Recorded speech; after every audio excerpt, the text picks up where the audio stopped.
I was diagnosed with PCOS when I was in my early 20s. That was so bad. A doctor literally looked me in the face and said, it's going to be really hard for you to have children. And I was so destroyed by that. PCOS is on the rise. Yeah. Women are suffering from this. So what I do for PCOS is first I look at what's happening and then the version of PCOS. And then depending on that version, then the correctives come in, which is sometimes medication, sometimes diet, sometimes supplementation. Mostly it's... 80% of women experience hormonal symptoms. We're blaming our hormones. And people who are talking about hormones aren't talking about the relationship to gut health. Your gut really ties into your hormone health. When a lot of women who have issues with their hormones actually have issues with their gut health first. When it's dysregulated, you'll get weight gain, you'll get too much emotionality around things, the stress resilience goes down. If there's too little, you start to get night sweats and hot flashes. This is why I founded my practice with gut and hormones as my specialty, because that combination addresses roughly 80 to 90% of the physiology of people. Do you know how many women I work with in perimenopause who the feedback is, I've aged so quickly in the past few years. The gray hair that's on set, the skin that's sagging, the loss of collagen, the aches, the pains. I have so many patients that came into me and they had 0 out of energy and they've had 10 failed doctors. But when you get your gut and your hormones dialed in, within a few months, they're back to where and they're like, wow, I have my life back. What happens in the gut that makes it almost impossible for women to lose weight?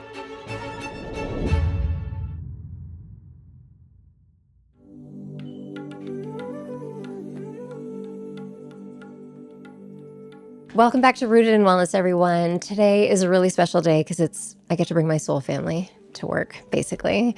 This is Dr. Guy Citrin, my dear friend, founder of Citrin Wellness and EndoAxis. I'm going to share so much more about you in the intro for everybody. But thank you and welcome to Rooted in Wellness. Oh, thank you for having me. We have so much to talk about. And what I'm most excited to share with the world is you were the one. You were the doctor that I finally saw when I was at rock bottom with my health. Not with my heart surgeries, but about 2-3 years ago with mold exposure after COVID, with my hormones plummeting, that got me on the right track. So that's just huge. And you're a male who in this area, I think a lot of women need to hear just to rebuild that trust again. So before we dive into all of that, this podcast is really about becoming rooted in your health, becoming rooted in your happiness, and what I say is your inner wisdom to heal. So what are some things that cause you to feel uprooted in your health and in your life? I think worrying is the number one thing that takes my nervous system offline. Yeah. Disconnects me from a higher knowing. When I calm my nervous system down, everything goes back to normal. And worrying is fear-based, right? So somebody give me a really good line. They go, depression is worry of the past, and anxiety is worry of the future. And I think just genetics, how my biochemistry is made up, and family involvement is based in, we're Jewish, and if you know Jewish families, they're guilt and worry is number one. South Asians are that too. Those are foundations. So I have to kind of go against that, and then when that happens, so I think the biggest thing for me is when I start to feel worried. On the flip side, what would you say are the things that help you feel rooted? What I love about you also is that we have the common tie to the Shivananda ashram where I grew up. So I know you know exactly what I'm talking about when we talk about these things, but knowing that and having that experience and having this kind of blueprint of maybe worry from when you're a little kid, what helps you feel rooted? You probably catch yourself when you drift from feeling like you're in alignment. What causes you to feel rooted? Probably meditation is the number one. If I start eating poorly, I'm pretty lucky in that, because I think I've just been working on my health for so long that I kind of get away with a lot of stuff that other people I find can't. But the minute I start to overdo that in any capacity, and I now know what internal inflammation feels like. So if I feel internally inflamed, that definitely has a consequence on my nervous system. So what brings me back is eating right, detoxing every 6 to 12 months is really important for me. And then And just like, honestly, the biggest thing has been infrared with meditation. I built an infrared in my house. I go into the infrared, I put a Joe Dispenza meditation on, and an hour later, I'm like, I'm back. So, yeah, You figured it out for your blueprint, yeah, right? yeah, I ask this question all the time, really to just own in on all the experts and practitioners who sit in that chair. They typically say that the thing that helps them come back into their body and feel rooted is free, right? Meditation is free. Typically, it's time in nature or our thought patterns or right, addressing like our inner health or relieving worry. right. They're all modalities that are free. There's no expensive biohacking that's necessarily, Totally. I see the red light as an add-on. Right? It's just the add-on to the meditation.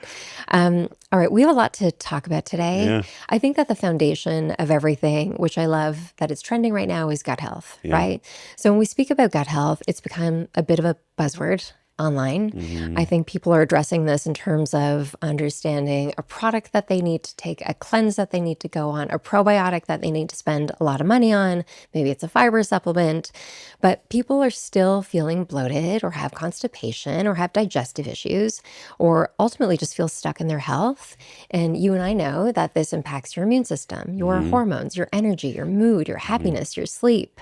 So what would you say is the number one thing that people are consistently getting wrong when it comes to gut health? Upper GI.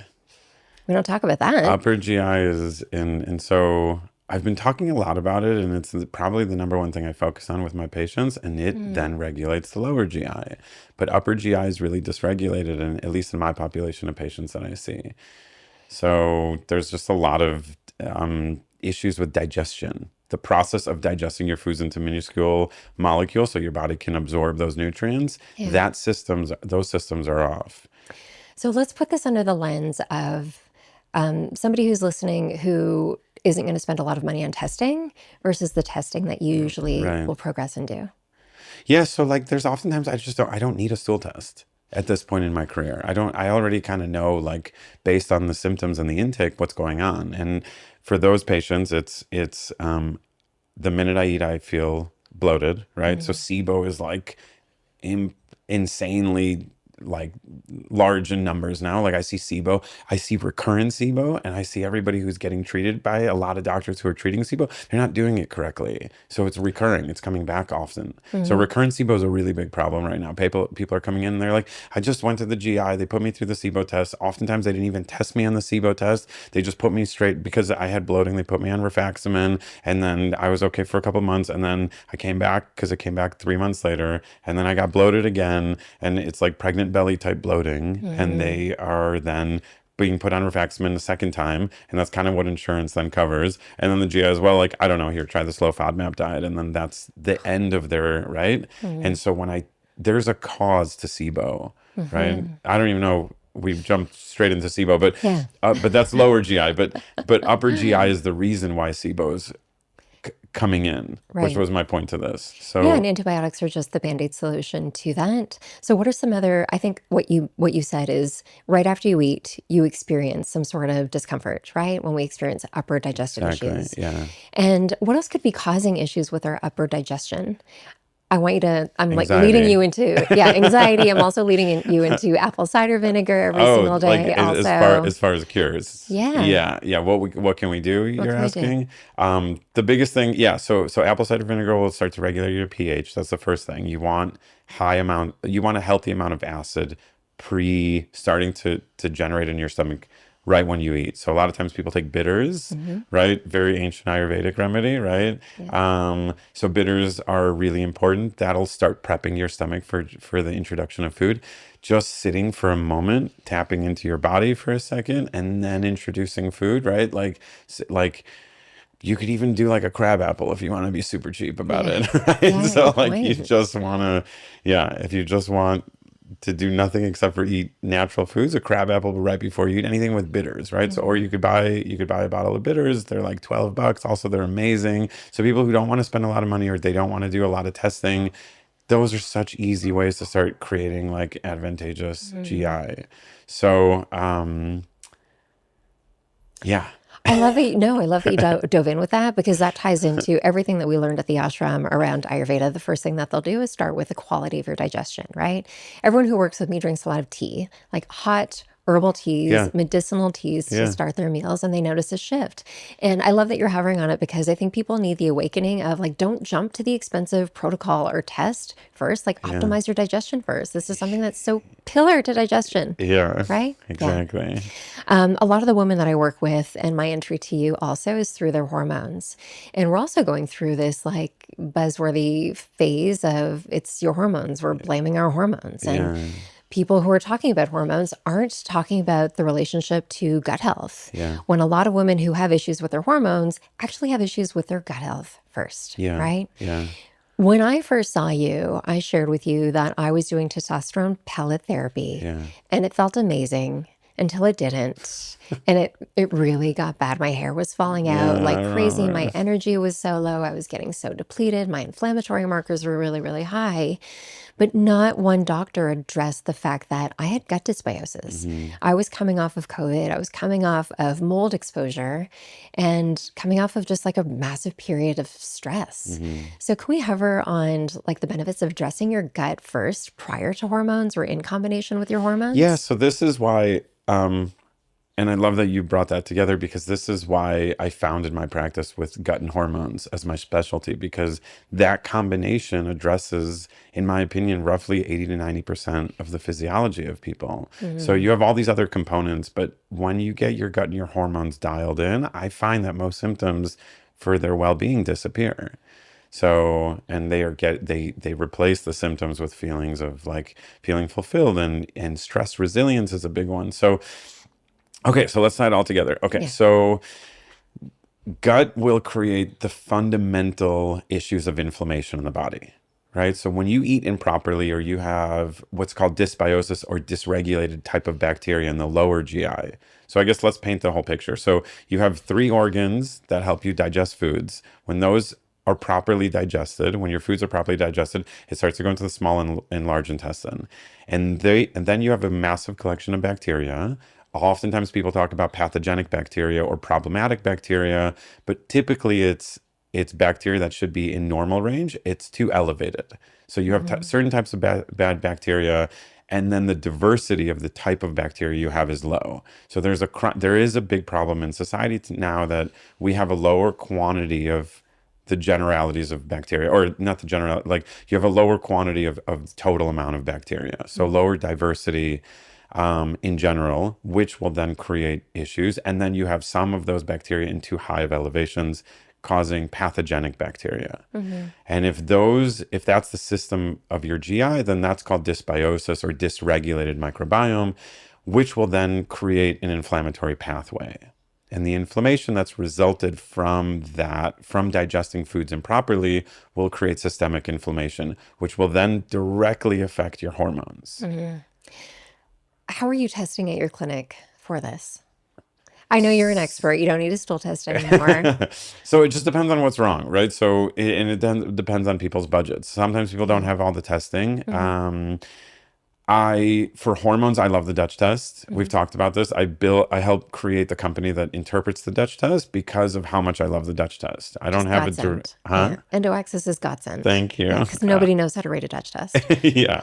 So, well, it's too much information. Yeah. And no woman knows what to do with it, and most doctors aren't trained in hormones. Yeah. So for those of people listening who don't know what a Dutch test, it's a urinary hormone test. Mona can talk about that in a second. But so I test often for blood work, and I do the Dutch test almost religiously on most of my patients. Dutch is fairly inexpensive.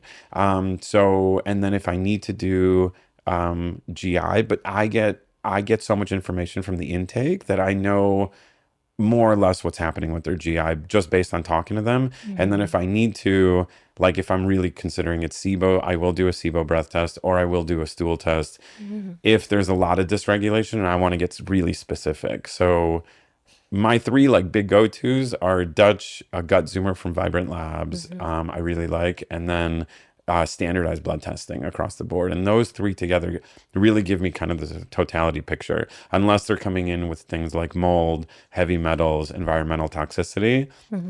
We'll then look at that. So it just kind of depends. Everybody's different, right, into what they're testing and where their budget is. But ultimately, I think conceptually for the people listening, your gut really ties into your hormone health. Dysbiotic or dysregulated bacteria will create an inflammatory picture that will mess up the vagus nerve. The vagus nerve is the physiological connection between the brain and the gut. And that is the regulator of your nervous system, which is the regulator of your hormonal system. So Yeah. if there's inflammation, it will go bottom up, Right. affect the entire system, affect your brain, affect your chemistry, then affect your hormones, the hormonal cascade. So they're just super interconnected, right? Yeah. So this Yeah. like microbial endocrinology is what it's called, right? So it's this microbe to endocrine system that's so vital, I feel, in people's health and general well-being, and oftentimes is very overlooked. You need to make that go viral. No one's talking about that. They'll Yeah. talk about them as individual units, but Yeah. never the synergy between the two. Yeah. Just saying. And I want to shout out, so 80% of women experience hormonal symptoms. Yeah. These get worse during perimenopause. Yeah. Men can also do a Dutch test. I just want to point that to you because I don't want to rule out the men. Yeah. But I want to just point out what you said in terms of starting with food, and diversity is like the entry point of just making sure you're diversifying your diet, Yes. focusing on plant fiber foods, Yep. which is really great. And if you're somebody who's listening who's really suffering from gut issues or hormonal symptoms, the tests that you mentioned, I think, are crucial. And I really think it's important to get a holistic, like 360 view with what's happening in all the pathways. Yeah. And that's what you did for me. And it was my first Dutch test that I actually did with you. Yeah. And I was a hot mess. I really was a hot mess. But we also determined that it was the state of my gut that was the source of a lot of my inflammation. So again, like, I'm pro hormones, obviously, especially, but like, do it under guidance. Do it so you can Exactly. actually personalize Yeah. for your constitution Yeah. and what you're going through Yeah. in your state of light, right? Yeah. And I think one of the issues is the way the medical system has been geared is specialties, right? But now what I'm seeing is people are so myopic or short-sighted in like their ability to zoom in, right? You have all these really concentrated specialists, which are amazing and we need them. And the whole point, this is never to talk negatively or to create fear-based anything. It's not, I'm never one to say like, doctors are bad or good, right? sure. It's not as an industry. It's just unfortunately the system was geared into an insurance-based model, which means shorter care in primary medicine, longer care in specialty medicine. Yeah. But specialty medicine, the problem is that they are not then correlating the systems oftentimes in what I see. So it's rare that you'll find somebody that does like immunology with gut health, even though they're directly correlated. You know, a significant amount of your immune system lives in your gut. So why are those two things specialties? Or rheumatology, or right? And so then you're looking at or endocrinology, right? These systems all speak to each other, right? So hormones, gut, inflammatory markers, it's to me, it's one system, it's the body, right? But we are so strange that we've taken all these systems and we've like made little nuances, and now you have super specialties and everything, which is really important. But the generality is where I get the most benefit with my patients. Like it's third eye view of the body. Yeah. Right? Before we have to go super microscopic. It's like in primary care is like, it's just hard. And that's why I think people are suffering right now. Do you think any of this, or I'm assuming that this has to do with your training also in Eastern medicine? I don't know. I don't know. Like, I think now I mean, Eastern medicine is so beautiful. And I had a long history of like doing emotional therapy with people for 10 years before I got into the physiology. And all of that time, I spent a lot of time in ashrams all over the world, specifically Shivananda. So I think I've been to like 10 Shivananda centers all over the planet, and they're amazing. So my understanding was holistic, Eastern, and then physiology on top of it. So it gave me, and now just seeing like, for me, it's always like problem solving. Actually, my first degree was information systems, computers. I was a programmer. I didn't know that. You didn't? Yeah. So that's why endo is so funny, because endo is a technology pro, right? And so now it's like, how does technology play into all this as well? So anyway, so it's just like, it's all come together in a beautiful way. But the way I see the body now is like, you got to look at all, you got to lift, you know, you can't go to the mechanic and say like, what's wrong with the engine? He might be like, well, it might be the muffler, right? You got to look at all the parts. Yeah, I love that you told a story around that, because I think people need to hear that you might have a great primary care doctor, but unless they're focusing on you as a whole person, there might be an opportunity for you to excel in your healing. And I've said this before, we talk about integrative health all the time, but there is no integration happening yet. Yeah. And this is why doctors like you with your voice are so important. Going back to the hormone I just want to also, I was thinking about estrogen. A lot of Yeah. women are going on estrogen Yeah. right now. So can you talk about the gut's estrobolome and Sure. estrogen Yeah. dominance Yeah. also? Beta And glucuronidase and all that. Yeah. Maybe as a broad picture, we should also talk about perimenopause, because yeah, perimenopause yeah, let's do is it. You were my so, man for this. huh? You were my man for perimenopause. So So, often women start to struggle with their hormones roughly around the age of 40. Men do also. And then now there's a bit of an epidemic with low testosterone for men, but we can talk about men separately. So, women are experiencing major hormonal shifts. And we can talk about, maybe we should jump into PCOS, but women are talking about, or women are experiencing a lot of hormonal shifts specifically now, what I see.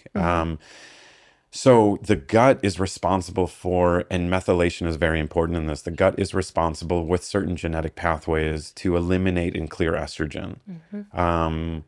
What is happening is estrogen is being recycled oftentimes, or it's being pulled out too fast. So the dysregulation of your gut, your dysbiosis in your GI, directly correlates to estrogen removal and clearance or recirculation. So you can get estrogen dominance as symptoms. Estrogen is the primary hormone for females. It's the nurturing hormone. That's what I call it. It's a beautiful hormone. It's nurturing. It creates sedation. It creates a beautiful symbiosis with all the other hormones. When it's dysregulated, you'll get a lot of like if there's too much, you'll get weight gain, you'll get dysregulation, you'll get too much like emotionality around things. The stress resilience goes down. If there's too little, you start to get night sweats and hot flashes and total dysregulation on that perspective. So hormones is like Goldilocks. You just want it to be everything just to be just right, right? And so hormones are finicky and they are responsive to the nervous system, and so and dysregulation in the gut. So estrobolome, what you mentioned, is a combination of multiple bacteria in the gut, and they are responsible for modulating your estrogen. Modulation means controlling whether it's too high or too low. If the estrobolome complex, meaning the collection of bacteria, is too high or too low, you will get dysregulation of your estrogen. And there's specific enzymes that we look at, something called beta glucuronidase. That enzyme is allowed for removal of the estrogen through the GI. And if that activity of that enzyme is too high or too low, again, you will get differences in your estrogen systemically. yeah. So estrogen is supposed to be released, goes through the liver, gets secreted out into the gut. The gut is supposed to package up the estrogen beautifully. That's called phase 2 and phase 3, and you're supposed to poop out your estrogen. So if that's not happening, it's either getting recycled or you have genetic pathways or certain dysfunction in the gut that are messing. So that's called phase 3 or removal of estrogen at the end of the cascade of Yeah. So for women who maybe start, estrogen therapy, they're on it for a while. They feel amazing until they don't. This is something that they should look into, right? Because estrogen detoxification over time, if their body's not eliminating properly, Yeah. this is just, it's so crucial. Yeah, it's right? so critical. And then if you have estrogen rebuilding, specifically why I like the Dutch is because it's going to look at the metabolite or the breakdown component of estrogen. So if you're doing blood estrogen only, you're only typically you're either looking at total estrogens, which isn't a great blood marker. You're looking at estradiol. There was a recent study, by the way, that said estradiol in the serum is not accurate. You need ultra-sensitive estradiol in the serum. So that's the only one I run, which nobody talks about. I've never even heard it. Yeah, so ultra-sensitive is the only one you should be getting through Quest or LabCorp. Okay. Total estradiol is not very accurate, which is wild. So you need an ultra-sensitive estradiol. You need to test on specific days of the month for that test, but that's your big hormone. That's your top line hormone.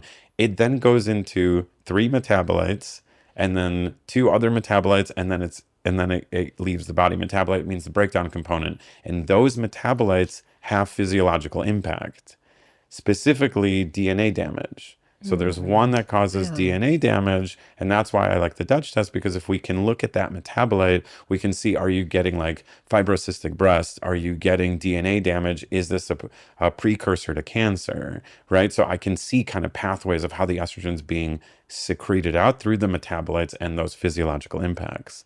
Do you know how many women I work with in perimenopause who the feedback is, I've aged so quickly in the past few years. The Yeah, gray hair that's on yeah, set, the skin that's sagging, the loss of collagen, the yeah, aches, the pains. It's like pulling back like that is such an important piece of information. And yeah. I was smiling as you were speaking. It's like, Jesus Christ, the body is so freaking magnificent and we know nothing about it still. For women to understand that, I've never even heard of doing a test like that, right? Yeah. So it's fascinating, and I'm looking at it through like an air of hope that we're gaining more information to I mean, just now feel the better. information, I think we actually know. Yeah. You know, Yeah, but I think practitioners are a little potentially lagging, yeah, or there's so much information. How do you synthesize it all in a right. meaningful way? I think that's that's a complication. But the information's out there, which is such a beautiful time now. Yeah, To yeah. your point, like that. So I think it does involve an era of hope, and I think with technologies, we are going to make it easier accessible for people. Hmm.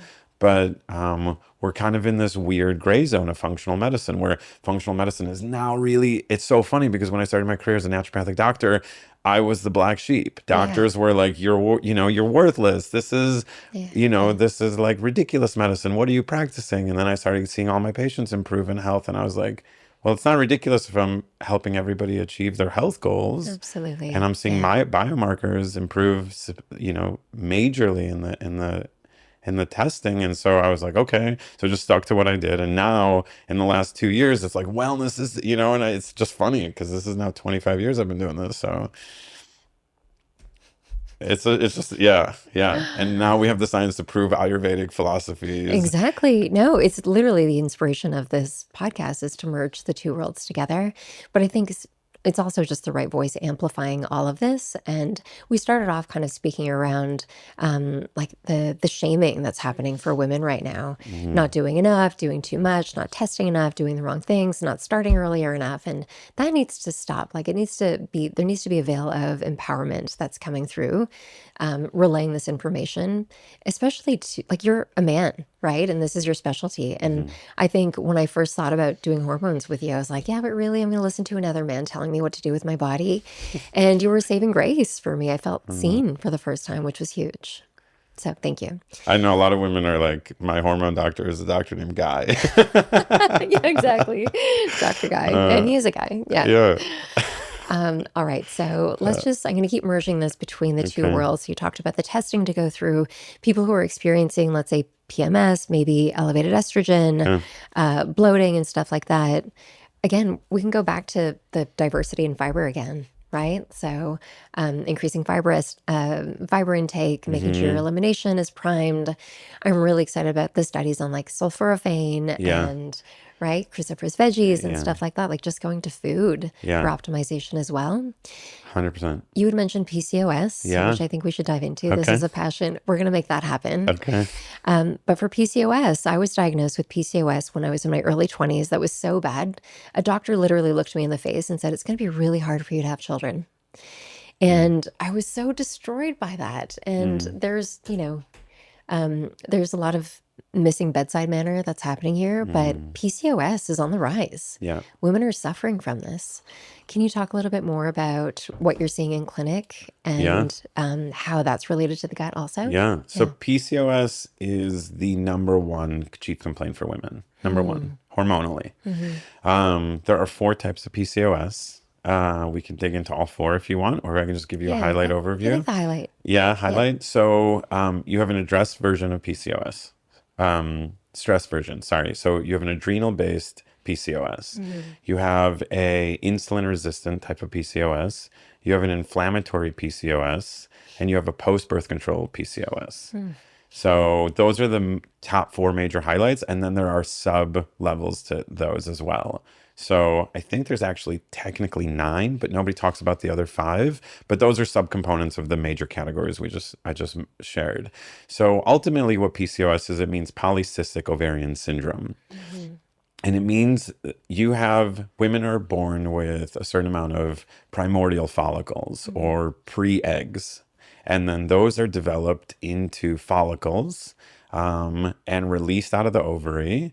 And then you have the remnants of the follicle, which is the shell of the egg, that has physiological imprint.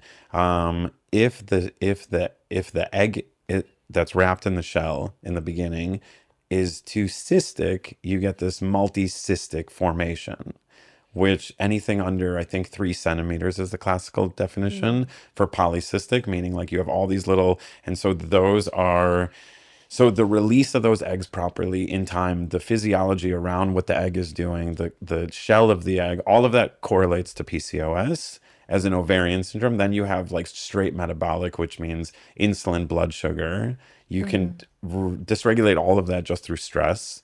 So that's kind of the highlight overview. And when you're working with someone for this, you're putting them on what type of a protocol?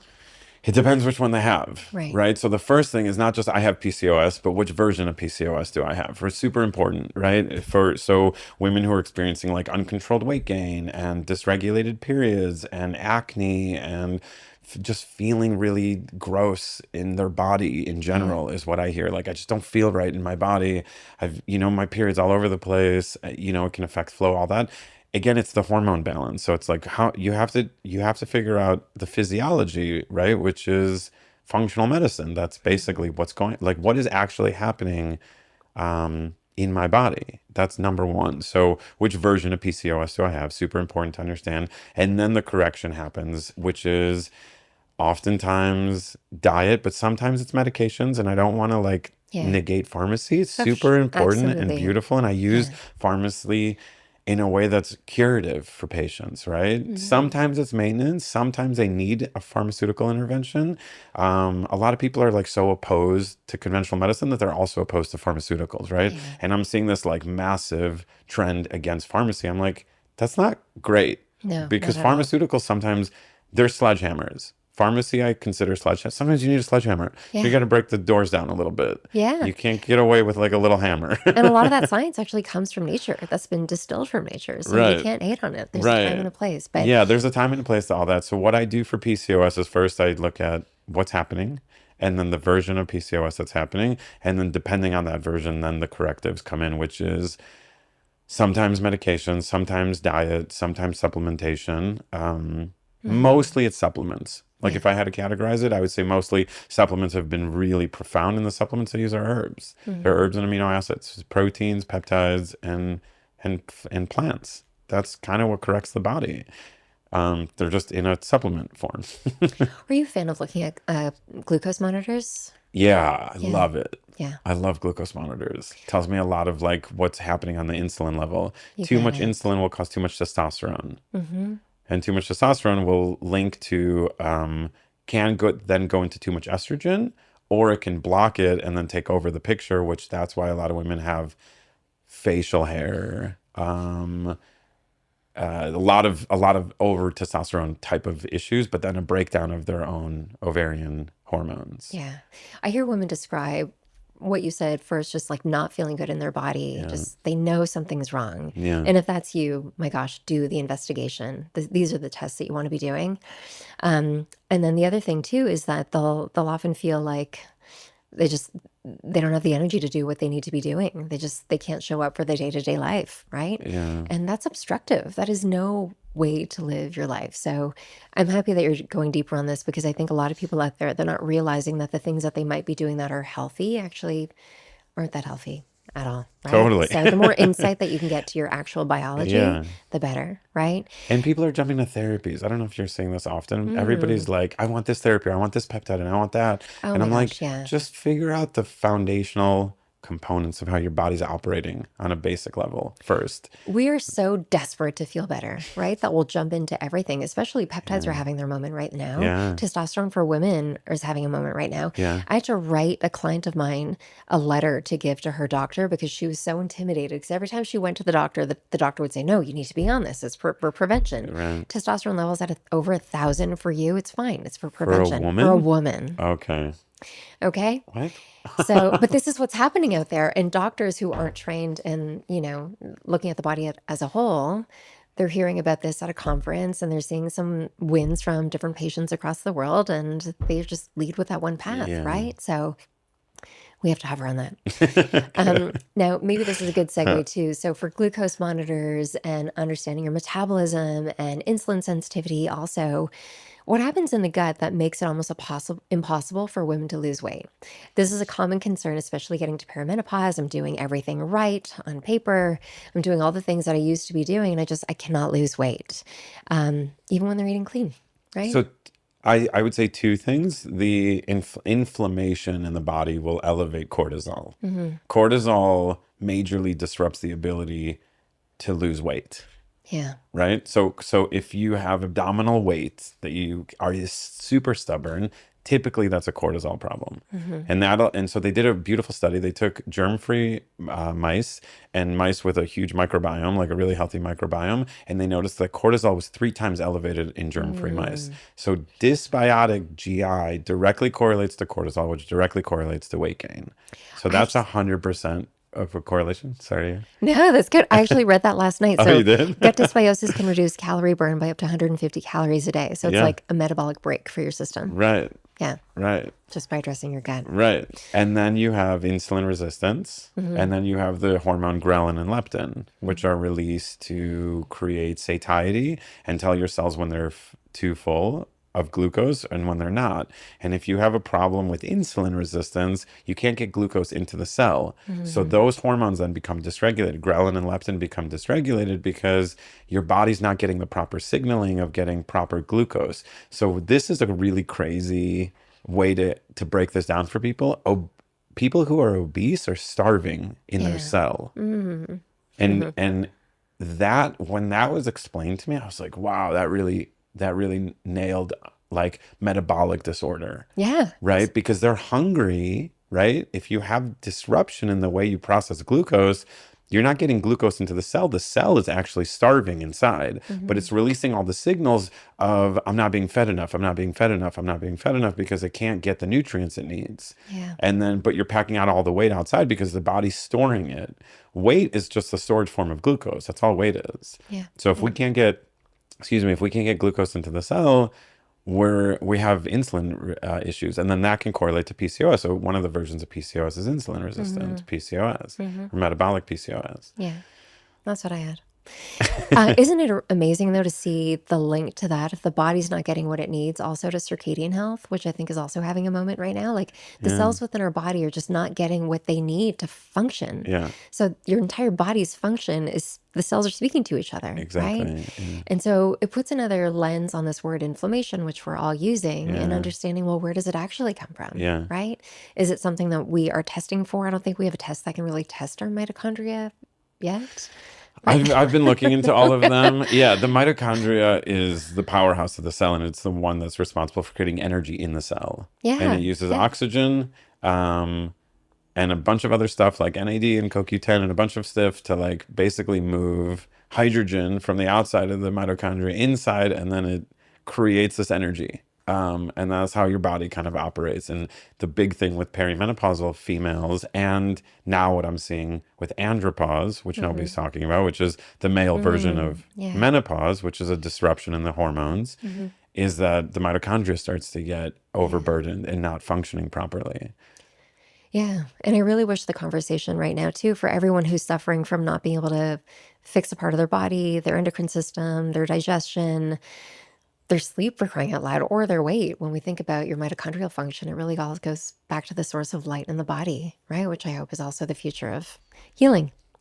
And they did a really cool study. They saw that photons were passed from mitochondria. You heard about this? No. Oh, they saw that they did they see that light is actually transmuted between mitochondria You know what? inside the Yes. body. Yeah. which Catherine is Clinton was on here wild. and she was talking about that. Yeah. And photonic energy, improving that just through Crazy. going outside first thing in the morning, Yeah. right? Yeah, so we have light in our bodies being as a communication tool between mitochondria, which is like, yeah. Anyway, Yeah, we're so I think for people like they feel, if I had to relay how when patients come in, is they feel overburdened by all this, Yeah. right? Is it my mitochondria? Is it my hormones? Is it my gut? What is actually happening with my system that's causing me to? Because I don't know how much people care really at the end of the day about the science. Is more like, I just want to feel better, right? I want to be able to do what I do. I want to feel amazing. And I think that's where we're kind of like, people are lost a little bit right now. It's like information overload that's out there, and there's awareness and education that people are getting, but it's information overload that's leading It to is. just, it's paralyzing, Right. right? But maybe we can put this through the lens of inflammation, Okay. right?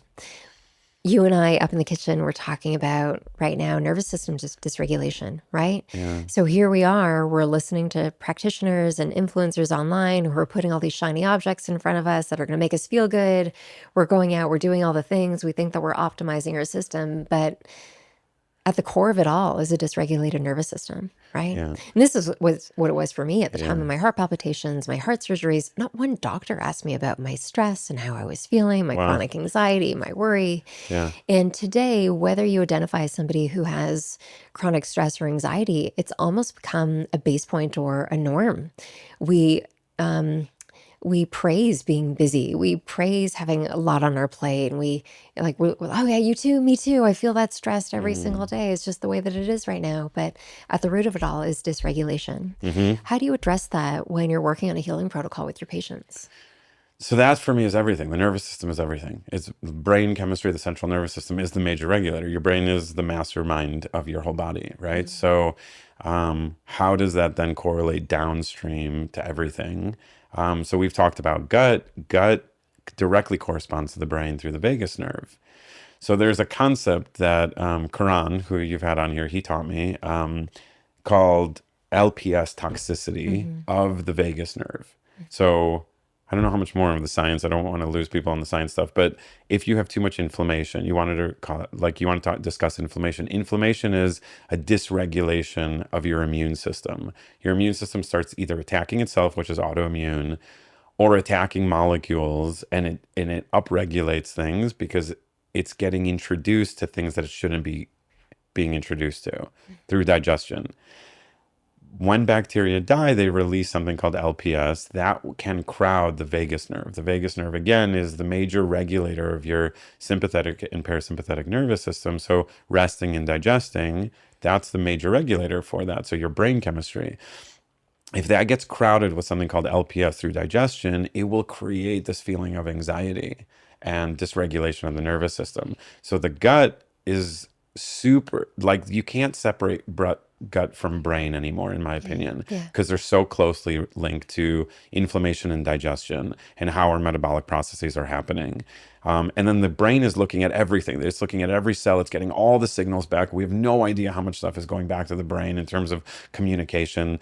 You know, there's so much. It regulates your entire bowel movements. I mean, so much communication that we're not aware of that's happening in our body. Every single we actually don't know what's happening person to person, because that's why people feel lost. There's too much information that the brain is regulating. So the nervous system, it controls everything, and it controls your hormones, and it controls your inflammatory cascades and your cortisol. All of that is regulated through the nervous system.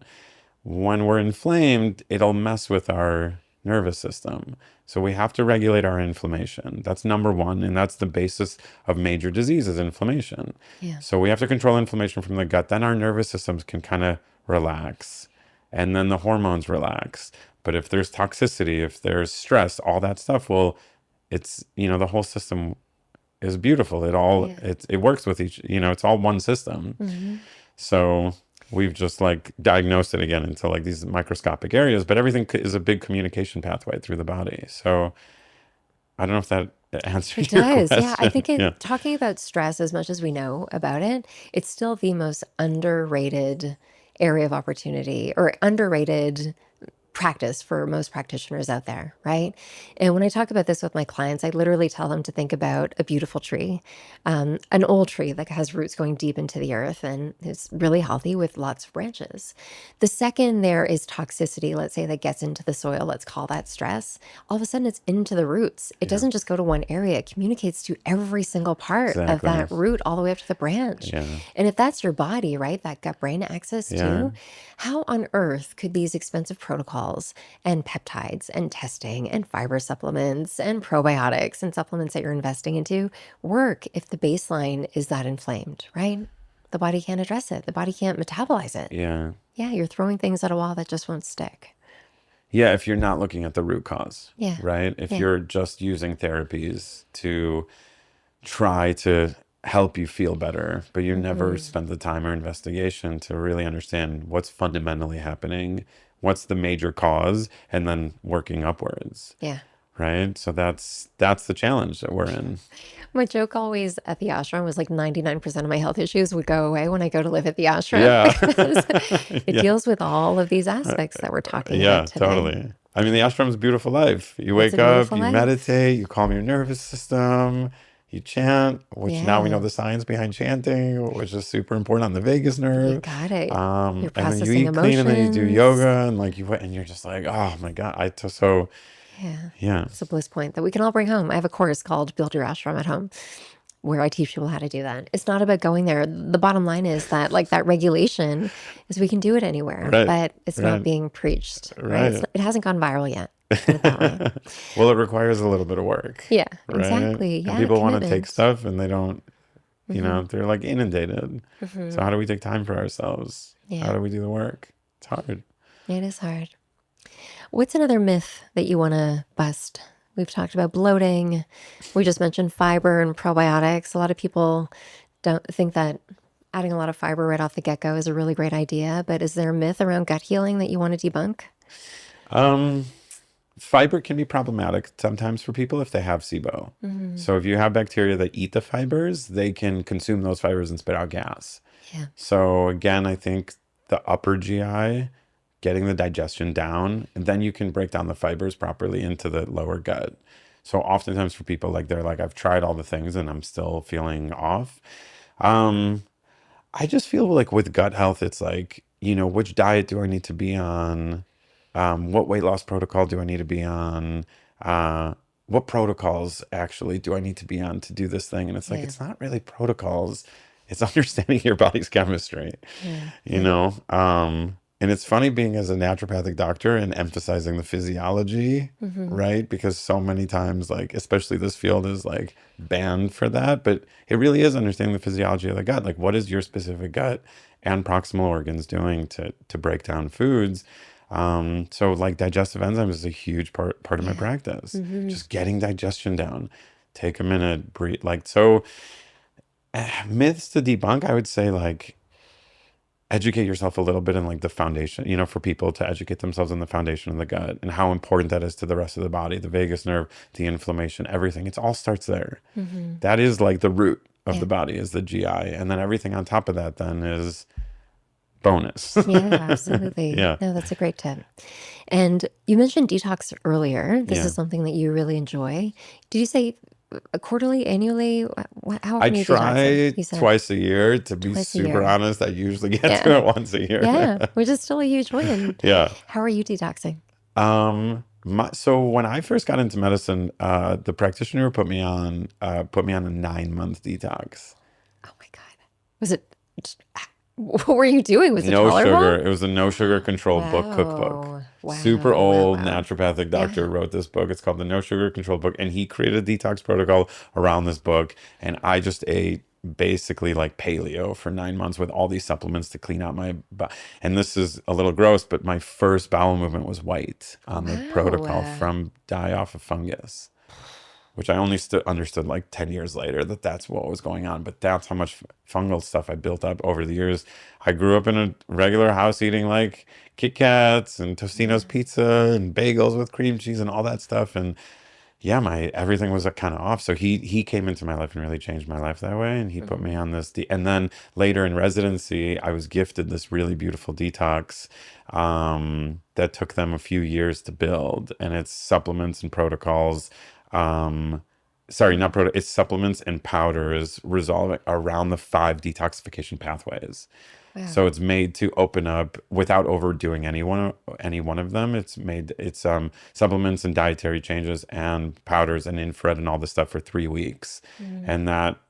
And that's been a game changer in my practice. I put a lot of people in the detox, and that's one of the ways that I get their diets in order too. I'm like, let's take everything out. It's like no caffeine, no alcohol, nothing. I take all the burdens out of the body for a little bit, let the gut relax. Yeah. Don't put too much food in, but do a lot of like protein shakes. Things that are easy to digest. Things are it's like easy digestion. And then all the things to like clear out detoxification, which is basically controlled in the liver. So liver detoxifies everything you put in the gut. So opening up all those biochemical pathways and allowing detoxification, then people are like, wow, I'm draining out stuff. My body is way less inflamed. My immune system's starting to regulate itself. I feel better. I can sleep. And then I'm like, okay, so now we've created a baseline Yeah. and now we can add Now we stuff get to to work. it. Yeah. And now we get to work on stuff and then I'm waiting for labs typically at that point. So then they come back. I'm like, great, now you're cleaner. Now we know what's going on. And now we can create really specific on. So that's how I've been successful in practice. And I bet people can actually feel at that point the impact of what they're taking as opposed to Exactly. masking previous Right. symptoms, right? And then Yeah. oftentimes if you're putting a lot of supplements in an inflamed body, you're Yeah. not getting it anyway. Yeah. It's like expensive pee. You got it. Yeah. So I'm like, okay, so you're taking a bunch of stuff that you can't absorb and break down. Maybe this is something that we can debunk. I know the Western medicine world, there's all these viral videos around you don't need to go on a detox. Your liver detoxes every second of every single day. Your body's built for detoxification. Yeah. Completely, just dismissing the impact of the modern world. Yeah. But can you maybe describe to listeners why detoxification protocols are so pillar? And again, this is ancient wisdom, right? No matter what background you come from, all of our ancestors did some sort of detoxification. Yeah, all the time. Yeah, all the time. Yeah, all the time. Detoxification goes way back, thousands and thousands of years. So the benefit to those guys is they didn't have environmental burden. So we are living in an era. Oftentimes what I try to do is I try to empower people and I try not to fear them. Yeah. And there's so much fear bait going on right now. We just talked about it a little bit, right? Yeah. Like there's so much fear going on. Like I'm not doing things right, or it's like we're trying to reach this level of perfection in everybody that like you have to, it's not that. It's not fear-based information. It's just information hopefully to help people improve their quality of life, right? But unfortunately we are living in a time right now that's very environmentally toxic. Yeah. And what I mean by that is specifically Roundup. Yeah, they've poisoned our entire food supply, especially in America with pesticides. We're seeing a major correlation in the immune system. I do a lot of IgG testing in the body to see how the immune system's responded. And then I do environmental toxicity panels. Oftentimes I see them through the roof. Yeah. So people are storing stuff. So yes, the liver is consistently detoxing every day. However, you need to support it. You need to give it a little bit of fuel. That's what a detoxification is. It's fuel for your detox pathways that are already going on to help them eliminate specifically things from the environment, molds, environmental toxicity, heavy metals. There's so much that we've burdened ourselves with through the environment and synthetic exposures, forever Plastics. chemicals, plastics, all that stuff. Like we're getting exposed now at levels we've never been before. And we're seeing things like autism skyrocket in numbers and mental health conditions skyrocket. And right. So what is that? That means like the system is not eliminating the things we're putting in properly to regulate its nervous system. That's all it is. That's all that means. So detoxification is amazing. But most people are doing it in a way that's like not supportive. They're doing like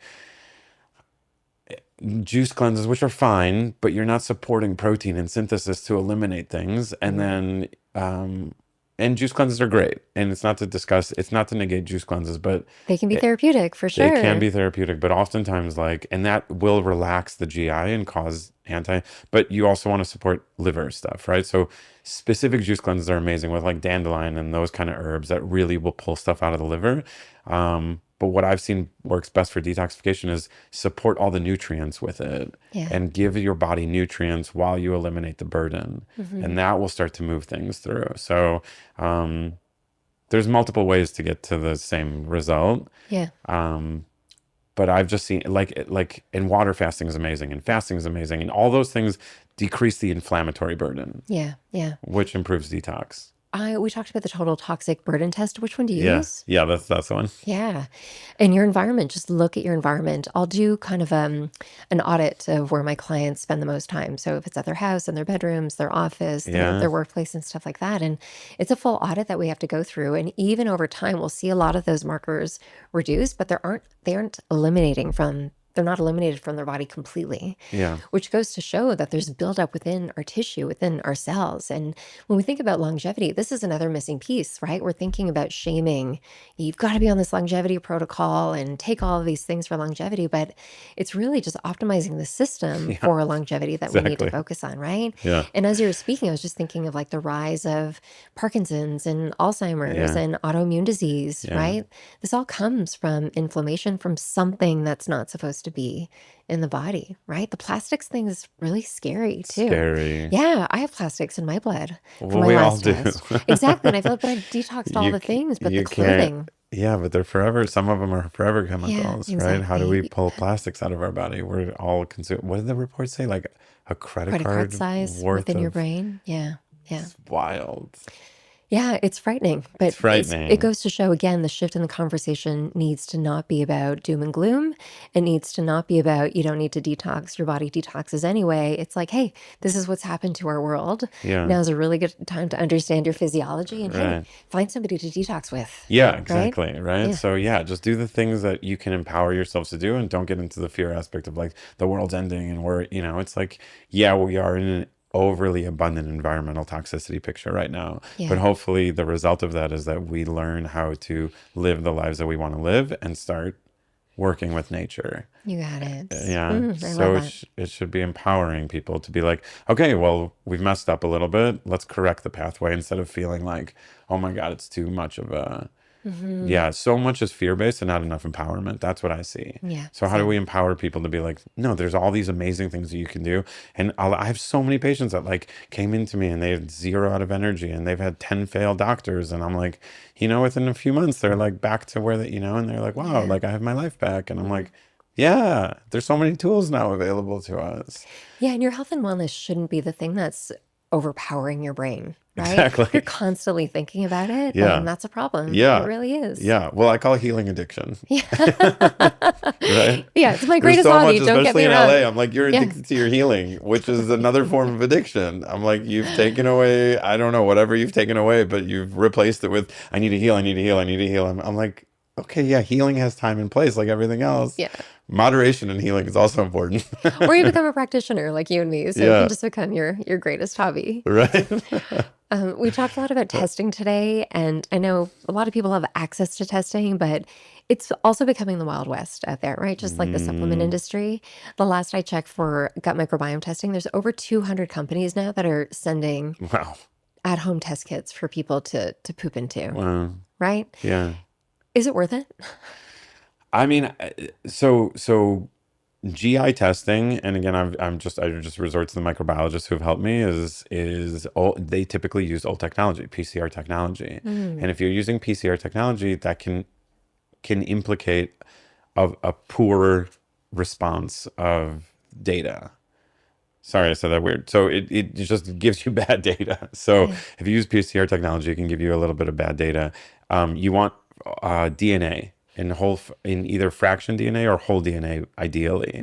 So I don't know who these tests are using. I feel like it's the same thing with function, and I love function because it looks at all these biomarkers, and you have all these companies coming in, and they want to revolutionize the health and wellness industry because now it's the big buzzwords, right? So everybody's putting all their money into health and wellness, and that's great, but they're still, in my opinion, they're missing the fundamentals, which is look at your symptoms, correlate them to your labs, do the basic work of understanding how your lifestyle imprints and your food imprints on the physiology in the labs. And that's the piece they're missing a little bit. Yeah. That's the big one. Like, it's not as much about the testing, but it's understanding the whole picture. So people will do these gut protocols, but It may not be anything to do with gut, or they might do their hormone protocols, but it might not do anything with their hormones. But like, Exactly. it's still like everybody's becoming their own doctor a little bit, which is wild to me. Cause I'm like, it took me a long time to understand the body, Yeah. and a lot of years and a lot of conferences. And it's amazing the information we have, but that also just means that how little trust. That's ultimately just coming down to how little people to feel taken care of, and how they don't have anybody that they can go to that they trust, Yeah. which is like, okay, so that's why these podcasts are amazing, because how do we empower people to like take the necessity of their own health? Yeah, and I think it could feel really empowering to go and spend the money on all of these tests. But at the end of the day, you are not the biofeedback that gets put onto a piece of paper, Yeah. right? We have to think about how you came into this world. What was it like Yeah. when, when you were born, your environment, your DNA, your genetics, your environment, your mental health and well-being. And Yeah. this is why working with a practitioner is so key, which is why we need to duplicate ourselves so that we can get out and talk to more people. But it's true. Yeah. It's the coaching aspect where people actually feel seen for the first time, because it's like putting together the pieces of a puzzle. Yeah. Right. So, yeah, I wanted to ask that question because I hear a lot of people who are like, okay, I need to get all of these tests done. Dr. Guy was so amazing. But again, you're gathering the pieces of the puzzle for your constitution, Yeah. not for somebody else. So use that as empowerment to take action. Right. Yeah. And I always say to people, I know you talk about this too, start thinking about how you want to look and feel when you're 80, 90, 100, 110, right? Because you're probably going to live that long now. Yeah. And let that be the driver of what's happening, Yeah. right? With mobility and Yeah. strength and stuff like that. Because at the end of the day, otherwise, the stress from all of that feedback and information that you're going to get is just going to be the next thing that's going to take your system down as Yeah. well, right? Your body's just so incredibly resilient. Just give it the tools that it actually needs, Yeah, right? just figure out what it's expressing and what it needs, Yeah. instead of like, yeah, in my opinion, just jumping into therapies that you hear are super cool. It's like, just understand what your body's chemistry is. Start there. And then if you start there, then it's like a build on. You know, Yeah. you don't become like a super athlete by, you can't go from like 0 to 100 and do all the things, right? It's just like, Yeah. and I've really found the 80-20 rule to be amazing. Like, there's small things that you can do that will massively improve this shift of your life if you understand which components are missing. Absolutely. Yeah. Pareto principle, right? Yeah. Mm-hmm. For people who are listening who might feel really excited but feel overwhelmed and they don't know where to start, what's step one? Step one is pay attention to your body. That's Yeah. what I always tell people. Like, just stop listening to all the noise outside and tap in. Number one, and people are not doing it. Like, sit in silence for a little bit and tell your body's expressing to you all the time what's going on if you really listen to it.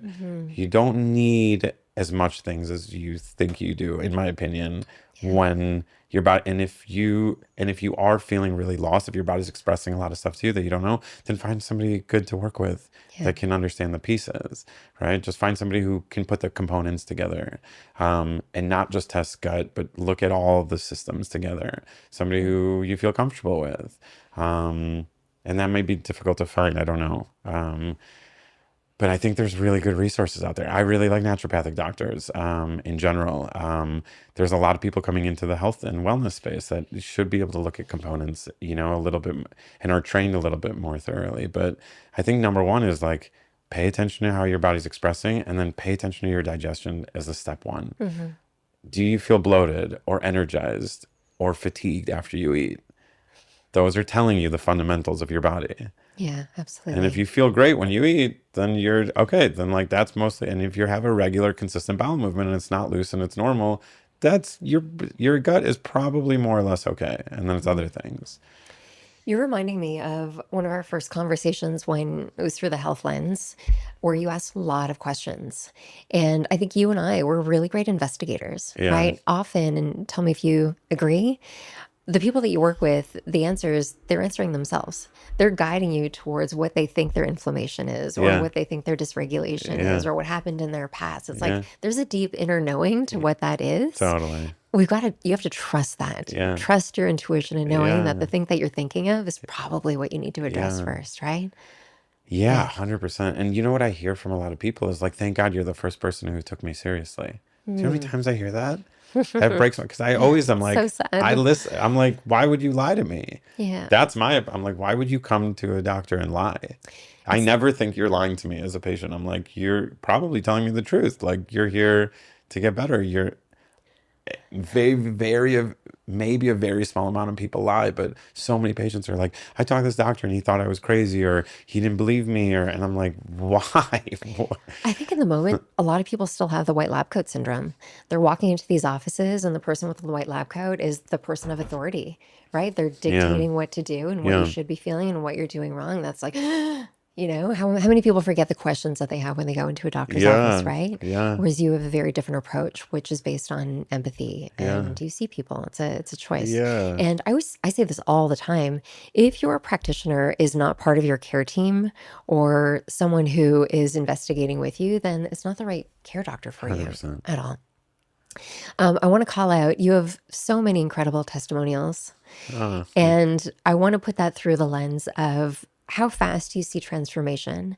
And you, I know also through Quran, the research that's coming out and the impact and how quickly our gut microbiome can change, Yeah. right? Can you tell us about like the changes that you can see over time when you're implementing the right things, the changes that happen within like a I few mean, it's days? pretty wild. Like now I'm really seeing like almost a full, for most people. I mean, excuse me, there are people that take up to a year, but that's really seldom now.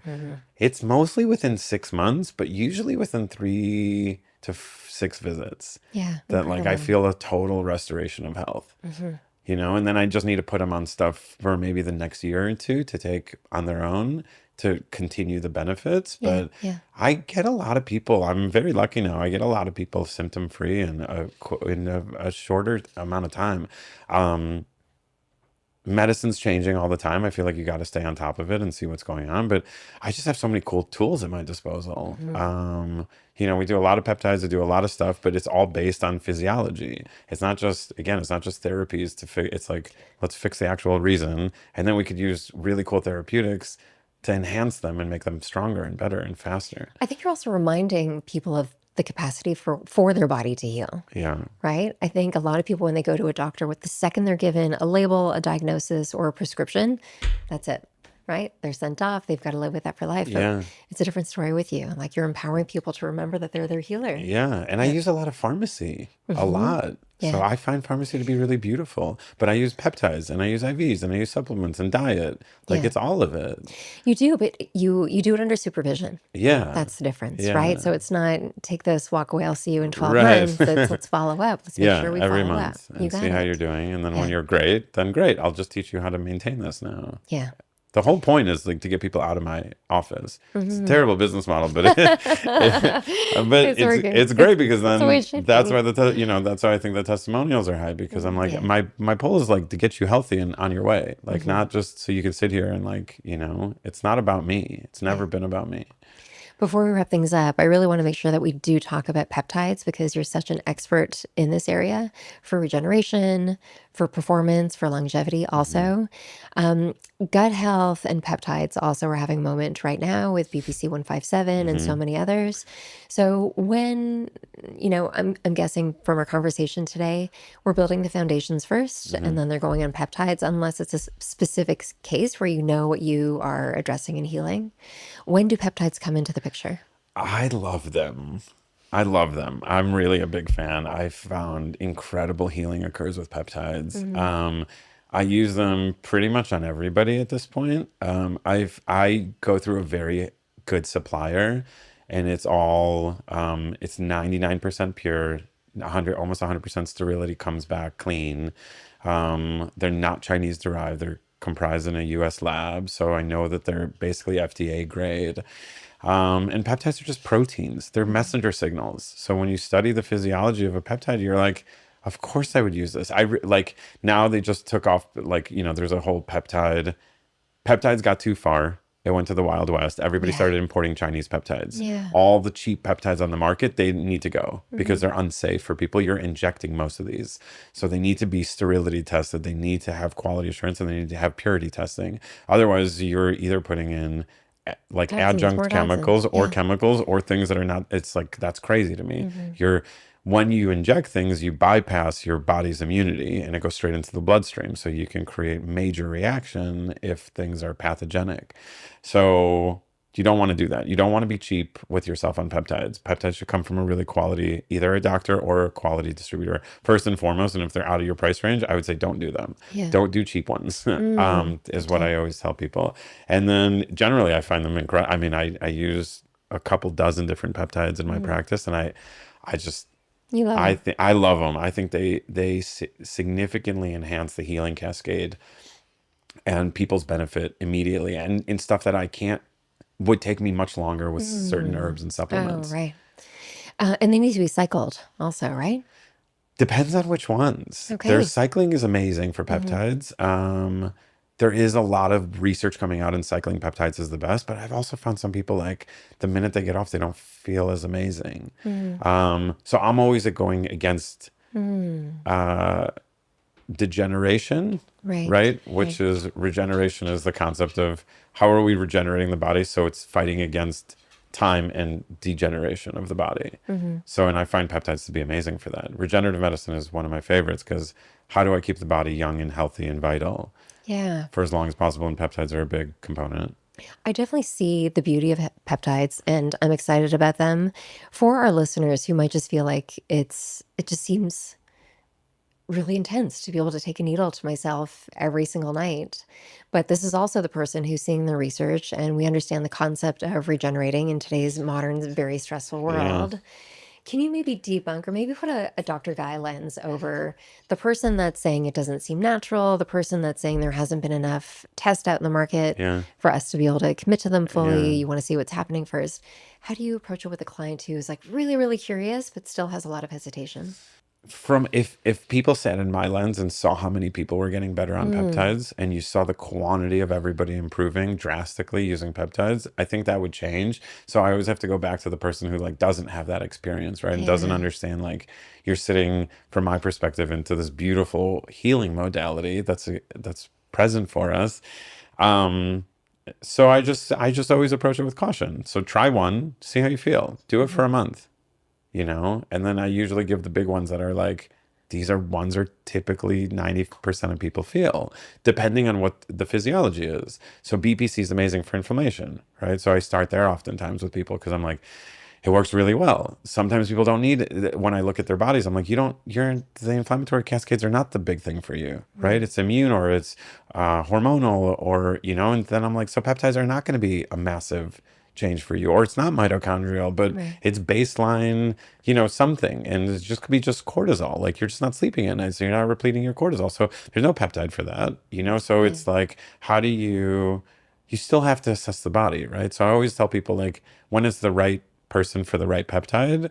They typically come together, and then usually my explanation of, like, just try this for a month and see how you feel, if you're working with a good practitioner who understands your body. So Yeah. trying therapies again for things that we think is going on and we don't know 100%, I think that's when people jump into a scary place. You just need somebody trusted that knows these things and that is going to guide you properly, right? I think you nailed it. It's the studies that are obviously showing us, but it's also the people who are working with them day in and day out who Yeah. are seeing the success stories. Yeah. I mean, it's Beautiful. hard because, like, research is beautiful because it highlights a lot of benefit, but research can also be very problematic because it inhibits, and it's not very accurate sometimes. Like, if you take, like, who would you have to study for BPC to be effective, right? You need Yeah. all the people over 6 to 12 months, and like, who's funding that study, right? Big pharma, when they take over these peptides, eliminates them from the market and then reclassifies them as drugs. So big pharma, so SS31, I don't know if you heard about Yeah. this one. So it's an amazing peptide. It regenerates the DNA of your mitochondria. Unbelievable. The FDA just made it a drug. Oh, come on.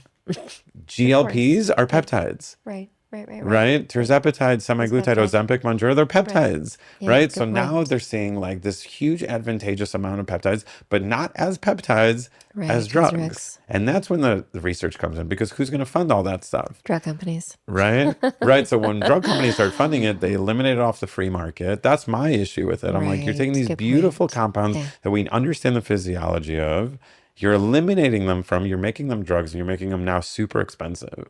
Way more expensive. I think SS31, they said, is going to be 50,000 a year. Come on. Unreal. I mean, just look at Monjuro. Yeah, exactly. You know, it Yeah. used to be super cheap. Mhm. So, Yeah. We won't go into Canada. yeah. All right. So let's just say, what are your top 2 or 3 favorite peptides that you're recommending? I'm seeing a big mitochondrial implication right now with inflammation. So it's not a peptide, but NAD for me is kind of a game changer. Okay. I really like NAD. BPCs is incredible for inflammation. So I see a lot of gut and hormone inflammation. Those are the people who come in mostly. So, and we're so inflamed. So BPC is a pretty safe one. And I don't see a lot of consequence when it's the right manufacturer of BPC. Amazing for ulcerative colitis patients and smoldering colitis and Crohn's, and like it really is beautiful for the Terrific. inflammatory cascade in the GI. Again, work with a practitioner on this. Yeah, I would say BBC, NAD are probably amazing, and then I really like so many of them. Yeah. Like TB4 is unbelievable for recovery and longevity in sports. One of my athletes run MOTS-C that. and SS31 are incredible for mitochondrial as peptides, as a cojunct for NAD. And then the growth hormone analogs in the right measures, they're not seeming to mess with cancer markers, but they still improve growth hormone. Right. So those are really cool. Yeah, I don't know. Yeah. There's a No, those are ton. good. Yeah. Those are good. Those are good. And do you want to? I have no idea where this comes from, Yeah. but the people who are out there saying that NAD is not actually as impactful as we think it is with our expensive IVs and stuff like that. What I say to my clients is, you tell me how you feel. Yeah, exactly. I don't know if there's like, I think 90% of people I put NAD with are like, this just Yeah. literally changed my life. And like Dr. David Sinclair's book, like the amount of studies that he put in to reference NAD also, Yeah. like that's what I needed for that aspect of my Yeah. brain. But then if you're taking it and you feel the shift, then you Yeah. stay on it. But it's also, again, looking at why is the mitochondria degrading, Yeah, right. right? Good point. Because What's a in lot your of people are environment? doing NAD, but they're not doing it Right. in conjunction. So now you're doing Band-Aid medicine. Exactly. Right. And that's where the That doesn't danger work. is. That's why I don't like people doing like, oh, I've heard of NAD or I heard of this peptide. Let me try it. It's like, okay. And those are great and they may keep you vital for a little bit. But if you're not addressing the root cause, eventually the body's going to catch up. So it's not like you good. shouldn't be on NAD for the rest of your life. Yeah. Right. You should Yeah. get your mitochondria to repair itself beautifully. Yeah. I love you. Love you too, Mona. So fun. We like- We've been talking about this for a long time doing this. Yeah, I know. There's so many more questions, but we're going to wrap things up with some rapid fire. You're just going to have to come back on. all Okay. right? So, rapid fire questions. Okay. What would you say what's one way that people are making healing too complicated? By making it stressful. Stop needing to do everything and be perfect. Love it. What's your favorite ancient healing remedy? Water therapy. Ooh, beautiful. The foundation of my profession is hydrotherapy. Yeah. Hydrotherapy. Cold plunge, infrared, heat, sunlight, breathe. My outside. ancient remedies are the most important ones. Go outside and breathe and put your feet on and like relax your nervous system and like just de-cleanse from the stress of your life. It will make more impact than 90, And if you 99 talk about alkalinity, that's breath work. Yes. Nature gives Breathing. it to us. Yeah, it's so ionic easy. energy. Go Sun, by an ocean. breath, healthy water. Like, Can't emphasize it enough. It's why I started this podcast, for crying out loud, is to have people like you sitting in that chair. Thank you. All right. What are 3 things that listeners can do right now to optimize their health naturally outside of light, sunlight, water, I think nature? that Yeah. you want to start with anything, just breathe for 20 minutes a day in a silent room. Just get your mind to stop thinking for a minute. Yeah. Just thoughts come in, get rid of them. Just like give yourself an opportunity to check in on your body, check in on your digestive system. How's your body feeling after it eats? Yeah. So tune easy. in. Start there. Magic. Yeah. What's one takeaway that you want people to leave with today? To not feel like that health is a perfection that you have to attain like a degree or a diploma, or just don't make it, just give it compassion to help self-healing. Don't make it an addiction and do your best and be okay with it. Doesn't have to be a perfect best. It could just be, okay, I just added one thing and that's helping me a lot. Start with digestive enzymes. Yeah. Yeah. Just like help your body digest its food properly. Just start, it could be small. We're going to link out to everything related to you for this podcast. Okay. How do you like to communicate with people? I know your Instagram right now is on fire. It's Ask Dr. Guy? Ask Dr. Guy. Hmm. Yeah, and we're likely opening a second location in You West just made it happen. Hollywood. Huh? It just made it happen. Yeah. Yeah, it looks like it's happening. Today was the day. You just So, affirmed it. Congratulations. yeah, so we're gonna open up a regenerative center in West Hollywood for people, and then my clinic's in Beverly Hills. So we see patients. We're actively seeing patients. I have an associate doctor who's amazing. She's seeing patients, and I have a mole doctor who's amazing. So I have a really beautiful team now, with practitioners who are very dialed in. And then we released EndoAxis, so that's been super fun too. Yeah, so for all things, go to Citrin Wellness, ask Dr. Guy. EndoAxis is brilliant. If you're anyone who's looking into a Dutch test, whoever you're working with, make sure that they know about EndoAxis on how to translate what your Dutch test results are going to be. It's like an encyclopedia of unknown information that most doctors don't know about. And what you were able to extract from my Dutch test through EndoAxis was a game changer. I finally felt like you had a key to a box that you could open up and finally understand who I was. Yeah. Because my hormones have not only told a story from the past few years since I arrived on this planet. So thank Yeah. you for that. And congratulations on that. Thank And you. thank you for today. I really wanted to have you on because it's about telling a story around health that's so much more than the here and now. It's about supporting our inner ecosystem and thriving. And by leading through digestion and gut microbiome and hormones and bringing that back full circle to our nervous system and the operating system for our body to thrive, you really paint a beautiful picture of longevity. So thank you. And I Nice. can't wait to have you back. Thank you, Mona. Love being here. Yay. Thank you.